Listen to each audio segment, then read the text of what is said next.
Hello mga kabasketball, pagdating sa NBA, ang tangkad ng isang manlalaro ay nagbibigay ng malaking kalamangan sa court. Pero sino nga ba ang mga pinakamalalaking higante ng liga? Halina't kilalanin ang 5 pinakamatangkad na manlalaro sa kasaysayan ng NBA simula sa panglima hanggang sa pinakamatangkad na naitala. Number 5, Taco Fall. Simulan natin sa number 5, si Taco Fall, isang Senegalese player na may taas na 7 talampakan at 6 na pulgada. Kilala siya sa kanyang towering presence at hindi karaniwang tangkad na nagpahanga sa maraming fans. Naging bahagi siya ng Boston Celtics at Cleveland Cavaliers at sa bawat laro, inaabangan siya hindi lang sa scoring kundi pati sa shot blocking. Bagamat bago pa lang siya sa NBA, ang kanyang pagiging viral sensation ay nagdala sa kanya ng maraming fans. Si Taco ay hindi lang kilala sa height niya. Kilala rin siya sa kanyang pagiging mapagpakumbaba at palakaibigan, kaya naman napamahal siya sa maraming tao. Number 4, Yao Ming.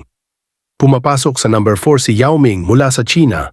Si Yao ay may taas ding 7 talampakan at 6 na pulgada at naglaro lamang para sa Houston Rockets mula 2002 hanggang 2011. Isa siyang superstar hindi lang sa NBA kundi sa buong mundo, lalo na sa Asia. Ang kanyang skills sa court ay nagdala ng tagumpay para sa Rockets at nag-ambag ng malaking global influence sa basketball. Noong 2016, na-induct siya sa Basketball Hall of Fame dahil sa kanyang kontribusyon sa larangan ng sports. Ngunit bukod sa kanyang laro, hinangaan si Yao sa kanyang pagkatao sa mga charity works at sa advokasya para sa wildlife conservation. Isa siyang totoong ambassador ng basketball. Number 3, Shawn Bradley.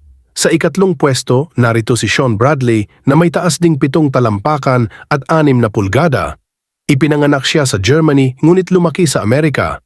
Naglaro siya para sa Philadelphia 76ers, New Jersey Nets at Dallas Mavericks mula taong 1993 hanggang taong 2005. Nakilala siya bilang isang shot blocking specialist dahil sa kanyang matinding defensive skills. Isa rin siyang inspirasyon para sa mga fans dahil sa kanyang determinasyon at sipag sa kabila ng kanyang height na minsan ay nagdulot din ng health concerns. Si Shawn ay hindi lang player sa NBA kundi naging mahalagang bahagi rin ng komunidad ng sports. Kahit tapos na ang kanyang karera, hindi pa rin natatapos ang legacy niya sa mundo ng basketball. Number 2, Manute Bol. Para sa number 2, si Manute Bol ang isa sa mga pinaka-iconic na manlalaro ng NBA na may taas na 7 talampakan at 7 pulgada. Siya ay ipinanganak sa Sudan at naging kilala hindi lang sa kanyang height, kundi pati na rin sa kanyang exceptional blocking skills. Naglaro siya para sa Washington Bullets, Golden State Warriors, Philadelphia 76ers at Miami Heat mula 1,985 hanggang 1,995. Si Bol ay may record na humigit kumulang 3,000 blocks sa kanyang buong karera, isang patunay ng kanyang defensive dominance. Ngunit higit pa sa kanyang basketball skills, si Bol ay kilala sa kanyang humanitarian work para sa kanyang mga kababayan sa Sudan. Siya ay isang tunay na bayani sa court at sa labas nito, kaya naman patuloy siyang hinahangaan hanggang ngayon. Number 1, Gheorghe Muresan. At narito na tayo sa number 1, ang pinakamatangkad na player sa kasaysayan ng NBA, si Gheorghe Muresan. Mula sa Romania, may taas din siyang 7 talampakan at 7 pulgada katulad ni Manute Bol, ngunit kilala siya sa kanyang mas malaking build na nagbibigay sa kanya ng advantage sa paint. Nagsimula siyang maglaro sa NBA noong 1993 para sa Washington Bullets at kalaunan ay naging bahagi rin ng New Jersey Nets. Sa kanyang panahon, nakatanggap siya ng NBA Most Improved Player Award noong 1996, patunay ng kanyang pagsisikap na mapabuti ang laro niya.